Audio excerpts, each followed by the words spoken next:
Estimados colegas, reciban un cordial saludo. Vamos a continuar con la patología de la columna lumbosacra con respecto al intervencionismo ecoguiado. Muy bien, como hemos podido ver, cada una de estas estructuras en este esquema forman parte de la fisiopatología de un problema o de una patología a nivel de columna lumbosacra. Por lo tanto, cada una de estas estructuras se convertirá en un target. Podremos realizar entonces bloqueos facetarios, infiltraciones a nivel ligamentario, por ejemplo, el ligamento lumbar, infiltración a nivel muscular en caso de un síndrome de cuadrado lumbar, poder hacer un bloqueo de ramo medio, un bloqueo de ramo dorsal, bloquear la raíz en caso de una radiculopatía, bloquear el ganglio de la raíz dorsal, actuar a nivel de la cadena simpática, también intervenir el disco intervertebral y también el espacio epidural en caso de un canal estrecho. Finalmente, recordar que la fascia toracolumbar también es una de las causas de lumbalgia y que se puede intervenir por vía ecográfica. Muy bien, si yo quiero resumir los target en cuanto a lo que viene a ser patologías de columna lumbosacra, en función a los síntomas, tendría que enfocarlo de esta manera. Si un paciente tiene dolor radicular, es decir, en un territorio específico de una raíz a nivel de miembros inferiores, significa que el problema está obviamente a nivel de la raíz en la emergencia a nivel del foramen, que puede estar comprimida dicha raíz por una hernia discal o por una hipertrofia facetaria. Por lo tanto, obviamente, haremos un bloqueo radicular. Si el paciente solamente tiene lumbalgia, es decir, un dolor en la parte baja de la espalda, la fisiopatología podría estar a nivel discal, de cuerpo vertebral o a nivel facetario. Como saben, una degeneración discal causa finalmente una sobrecarga a nivel facetario. Por lo tanto, un tratamiento o el target será a nivel facetario, haremos un bloqueo facetario o un bloqueo de ramo medio. Y si el paciente tiene finalmente síntomas de canal estrecho, por ejemplo, donde esté comprometido acá el espacio epidural, obviamente como target, haya compromiso de la irrigación de la cauda equina, pues el procedimiento será realizar un bloqueo epidural que puede ser caudal, interlaminal o transforaminal, con la idea de llegar finalmente al espacio epidural. Muy bien, vamos a empezar entonces a desarrollar cada uno de estos targets. Vamos a poner el ejemplo en el caso de una artrosis facetaria, con clínica correspondiente a un problema facetario, y vamos a ver cómo se realiza un bloqueo de ramo medio L4 y un ramo dorsal L5. Vamos a poner un primer ejemplo. En caso que tuviéramos una artrosis facetaria L4, L5 derecha, esta es una vista posterior de la columna lumbosacra, vista posterior oblicua, pues acá está la articulación L4, L5. Pues, como sabemos, por la inervación tendríamos que hacer un bloqueo del ramo medial de L4, es decir, del ramo medial que corresponde a su propio nivel, a su propio foramen, que sería L4, y bloquear el ramo medio que corresponde al nervio raquídeo del foramen inmediatamente superior, que sería en este caso el nervio raquídeo L3, por lo tanto bloqueo de ramo medial L3. Estos dos ramos que vemos acá, por ejemplo, el ramo medial L3 va a discurrir por el ángulo que se forma entre la apófisis articular superior de L4 y la apófisis transversa de L4. Por acá discurre el ramo medial L3. Y el ramo medial L4, como vemos acá, va a discurrir en el ángulo formado entre la apófisis articular superior de L5 y la apófisis transversa L5. Por lo tanto, acá es donde vamos a tener que llegar con la aguja. para poder bloquear tanto el ramo medial L3 como el ramo medial L4 en caso de una artrosis facetaria L4-L5. Muy bien. Pero si tenemos una artrosis facetaria L5-S1, tendremos que bloquear no el ramo medial de L5, sino el ramo dorsal L5. ¿Por qué? Porque el ramo dorsal L5 no tiene ramo medial. Y asimismo, bloquear el ramo medial del nervio raquídeo que se encuentra inmediatamente en el foramen superior, es decir, ramo medial L4. Entonces, vemos acá que el ramo medial L4 discurre de igual manera en el ángulo que se forma entre la apófisis articular superior de L5 y la apófisis transversa de L5. Y el ramo dorsal L5, correcto, va a discurrir por la intersección o el ángulo formado entre el pilar o el apófisis articular superior de S1 y el ala del sacro. No apófisis transversa, sino ala del sacro, porque ya estamos en una articulación L5-S1. Muy bien, entonces vamos a ver a continuación imágenes del bloqueo de ramo dorsal de L5. Para eso, pues colocaremos el transductor en el espacio interespinoso L5-S1, es decir, haremos un corte axial interespinoso L5-S1 como vemos acá. Esta es la ventana ecográfica correspondiente, cresta ilíaca, vemos igual el ala del sacro, la apófisis articular superior S1 y entre ellos en la intersección estaría pasando el ramo dorsal L5, en este caso. Entonces, si tenemos una artrosis facetaria L5-S1 derecha, pues desplazaremos el transductor hacia el lado derecho, como vemos acá, ¿ok?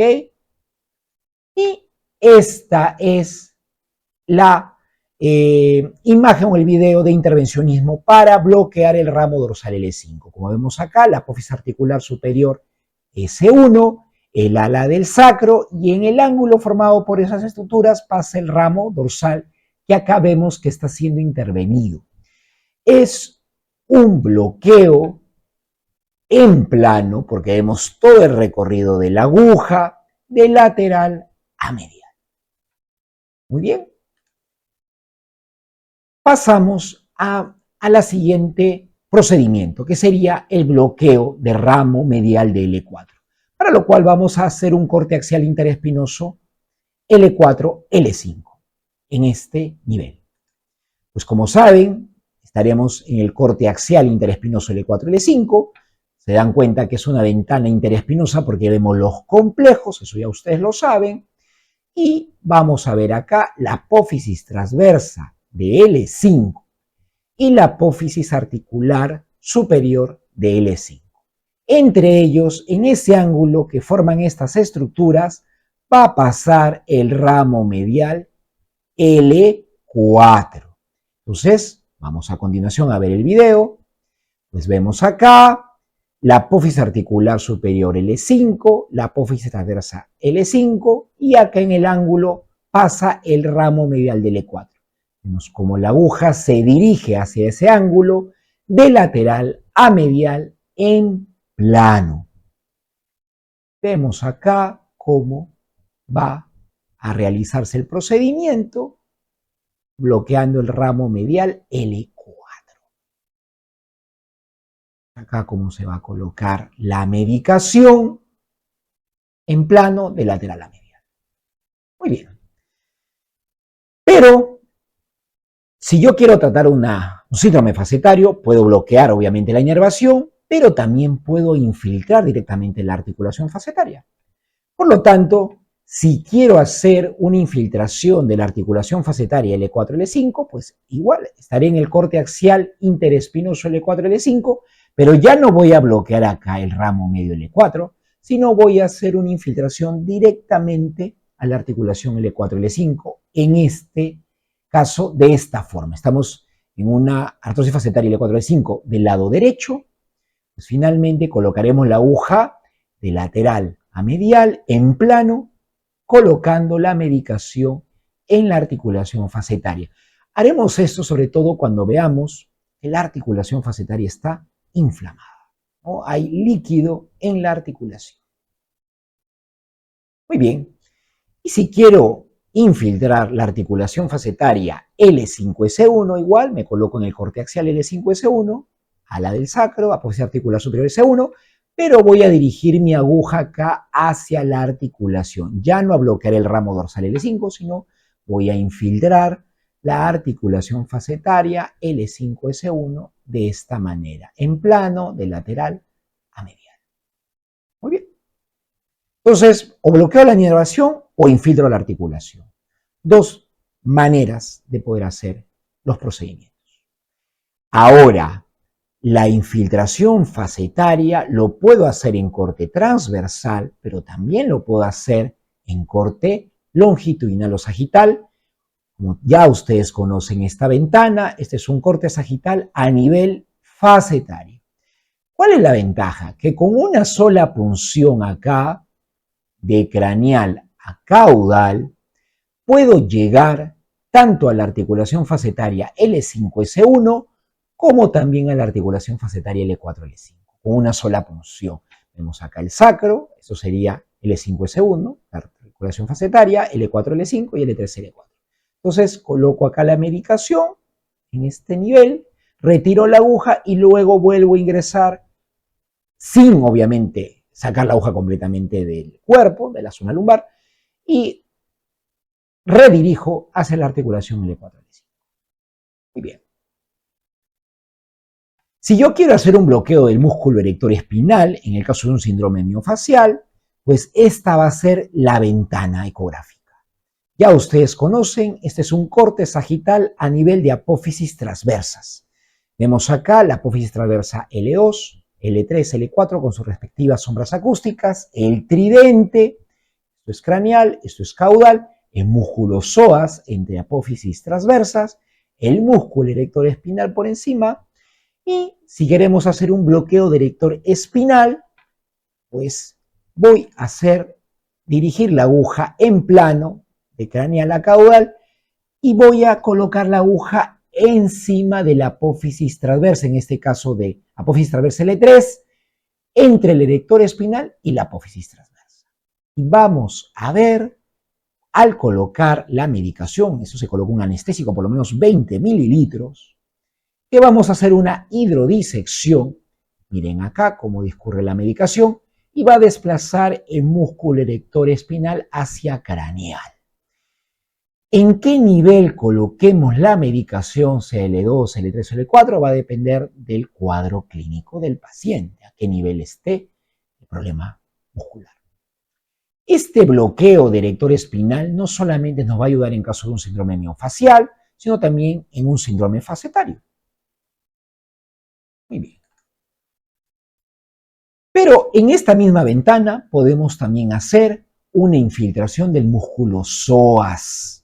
De esta manera, en plano de craneal a caudal, si tenemos un síndrome miofacial de músculo psoas. Muy bien. En caso de una radiculopatía, que el paciente tenga síntomas radiculares, haremos obviamente el target, será un bloqueo radicular. Vemos acá el nervio raquídeo emergiendo del foramen, el cuerpo vertebral, la apófisis transversa y la lámina. ¿Cuál es la ventana que nos va a servir para realizar un bloqueo radicular? Pues vamos a partir por la ventana tradicional, que viene a ser un corte axial interespinoso, y sabemos que es interespinoso porque vemos los complejos. Vemos acá la apófisis transversa y la apófisis articular superior. Lo que vamos a hacer, en este caso, si vamos a bloquear, por ejemplo, en el lado de acá izquierdo, vamos a desplazar el traductor partiendo de esta ventana, es decir, partiendo de la apófisis transversa, vamos a desplazar el traductor de forma caudal hasta perder la apófisis transversa y va a aparecer, en este caso, la lámina con su sombra acústica. Probablemente vamos a lograr ver el cuerpo vertebral y entre ellos vamos a ver el foramen del cual va a emerger el nervio espinal. Vamos a ver a continuación un video. Tenemos acá el apófisis transversa, la apófisis articular superior, Vemos el desplazamiento del transductor a nivel hacia caudal y vamos a ver finalmente acá la lámina con su sombra acústica. Ok. Y finalmente vamos a ver acá el cuerpo vertebral en esta manera. Acá está el cuerpo vertebral, la lámina, y entre la lámina y el cuerpo vemos la emergencia del nervio espinal. Pues obviamente al hacer un bloqueo radicular vamos a dirigir la aguja de lateral a medial en plano hacia la emergencia del nervio. Y hay que tener mucho cuidado acá con la arteria raquídea. Siempre hay que tratar de aspirar para no hacer un bloqueo intravascular. Algo importante de remarcar acá, que en realidad esto es un bloqueo perirradicular. Es decir, vamos a colocar la solución anestésica una vez que el nervio ya ha emergido del foramen. Esto es diferente a hacer un bloqueo transforaminal, donde la aguja ingresa completamente dentro del foramen y llega al espacio epidural. Esto en realidad es un bloqueo perirradicular porque estamos colocando la solución anestésica en el nervio espinal, pero cuando éste ya ha emergido del foramen. ¿Correcto? Y esto se puede realizar por ecografía. Este es un bloqueo perirradicular, sobre todo si el paciente no es obeso y es ecogénico, pero si ya queremos hacer un bloqueo transforaminal, vamos a necesitar de todas maneras la fluoroscopía. Muy bien. Vemos otra imagen acá, igual, lámina, el nervio espinal, el cuerpo vertebral, y si vemos acá de una manera más esquemática, el cuerpo. Vemos acá la emergencia del nervio y obviamente la aguja ingresaría de esta manera, de lateral a medial. Un bloqueo perirradicular. Muy bien, si el paciente tiene canal estrecho, o sintomatología de canal estrecho, tenemos que llegar al espacio epidural. Y la única manera de hacerlo es de tres maneras en realidad. Haciendo un bloqueo epidural caudal, un bloqueo epidural interlaminar, que vamos a ver a continuación, o un bloqueo transforaminal, como lo mencioné anteriormente. Pues ya conocen ustedes esta ventana, es un corte longitudinal a nivel del hiato sacro. Estamos dirigiendo acá la aguja de caudal a craneal en plano. Vamos a atravesar el ligamento sacrococcigio, acá acabamos de atravesarlo, y vamos acá a colocar la medicación. Obviamente esta aguja no va a pasar de este nivel porque como vemos acá la cresta sacra media hace sombra acústica y ya no vemos la aguja. Entonces si no vemos la aguja no seguimos, no continuamos. Entonces vamos a ver nuevamente acá la aguja, mire cómo ingresa, atraviesa el ligamento sacrococcigio, finalmente va a llegar justo a este nivel y acá vamos a colocar la medicación. Muchas veces colocamos dextrosa con corticoterapia. ¿Okay? Y la finalidad de esto es mejorar la sintomatología de un canal estrecho. Y la otra manera sería hacer un bloqueo epidural interlaminar. Y para eso iremos a la ventana que ustedes ya conocen, corte sagital interlaminar. Vemos acá las láminas, pero al ser interlaminar vemos cómo está colocado el transductor sobre la lámina, pero con una oblicuidad hacia medial que me permite ver los complejos posterior y el complejo anterior, acá el canal medular. Pues voy a dirigir la aguja en plano de caudal a craneal, llegando finalmente al espacio epidural a nivel del complejo posterior. Interlaminar. Otra manera de llegar a manejar canal estrecho. Pues si tengo un síndrome miofacial de cuadrado lumbar, pues voy a hacer una infiltración, un desgatillamiento de cuadrado lumbar. Vemos acá cómo se coloca el traductor en corte longitudinal del músculo cuadrado lumbar. Vemos acá que la luz está hacia caudal. Vemos acá la cresta ilíaca hacia el lado izquierdo. Y cómo vamos a colocar acá la aguja en plano de caudal a craneal. Vamos a desplazar la aguja y finalmente desgatillar y colocar el anestésico dentro del músculo cuadrado lumbar. Como vemos acá. Miren acá, acá va acá. Se coloca la medicación debajo de la cavidad peritoneal. Pero esta no es la única forma. Yo puedo acceder también al músculo cuadrado lumbar con esta ventana, colocando al paciente, obviamente, acá el paciente está en decúbito prono, acá el paciente estaría en decúbito lateral derecho, el examinador por detrás del paciente, colocando el transductor de esta forma. Esto sería anterior, detrás sería posterior. Vamos a tener esta ventana ecográfica que se le llama imagen tipo trébol, donde el tallo viene a ser la apófisis transversa y las tres hojas va a ser distribuidas de esta manera. El músculo erector espinal hacia posterior, el músculo cuadrado lumbar y el músculo psoas. Acá tenemos el cuerpo vertebral y de esta manera podemos hacer una infiltración, un desgatellamiento del músculo cuadrado lumbar ingresando de posterior a anterior de esta. Muy bien. Si queremos infiltrar el ligamento iliolumbar, pues esta va a ser la ventana. Ya ustedes conocen esta imagen. Se coloca el traductor de esta forma.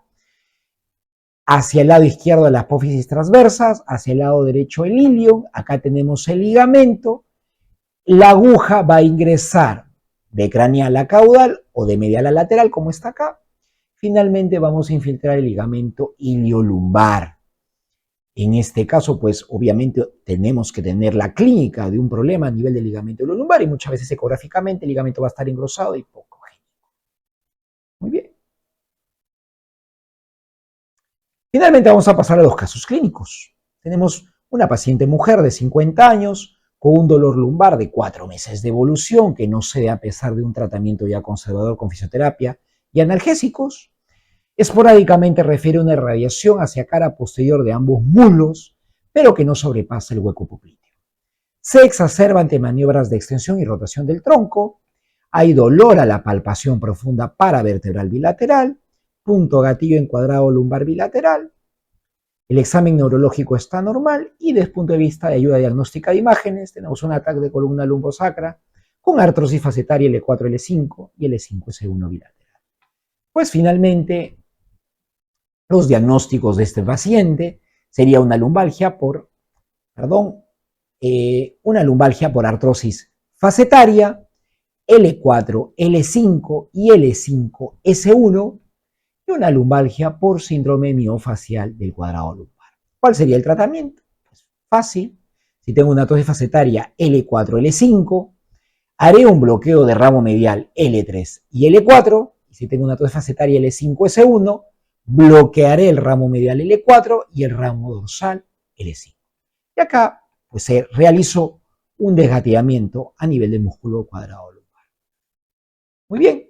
Caso clínico 2, paciente varón ya muy añoso de 96 años, con antecedentes de episodios frecuentes de lumbalgia, con adormecimiento de ambos miembros inferiores y dificultad para caminar.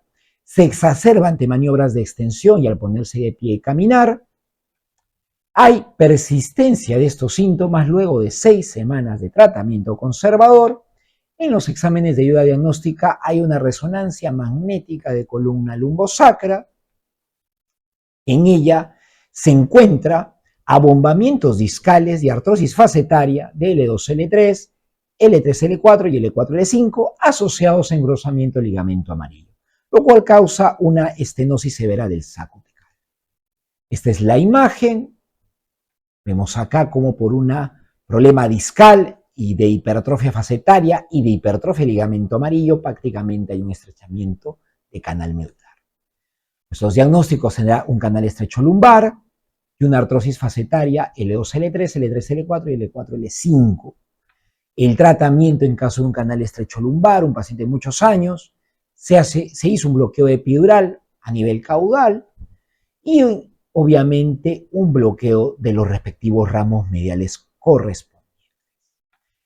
Como conclusiones, estimados colegas, si yo tengo un paciente con sintomatología a nivel una lumbalgia solamente en la parte baja de la espalda sin síntomas radiculares, pues concluiré que la fisiopatología probablemente está a nivel discal o a nivel facetario. Una degeneración discal trae un problema facetario, por lo tanto el target será a nivel de faceta y yo podré hacer un bloqueo de ramo medio o una infiltración facetaria. Pero si el paciente tiene síntomas radiculares, Pues la fisiopatología estará a nivel de estenosis. Habrá una estenosis en receso lateral producida por una hernia de disco o una hipertrofia facetaria. El target será la raíz y el procedimiento será un bloqueo radicular o perirradicular con ecografía. Pero si el paciente tiene síntomas de estenosis de canal, pues obviamente la fisiopatología es producto de un canal estrecho, el target es llegar al espacio epidural y los procedimientos sería un bloqueo epidural que puede ser a nivel caudal, interlaminar o transforaminal. Este transforaminal obviamente sí o sí tiene que ser por fluoroscopía. También, bueno, yo diría básicamente por fluoroscopía. Muy bien, queridos colegas, esto ha sido todo. Muchísimas gracias.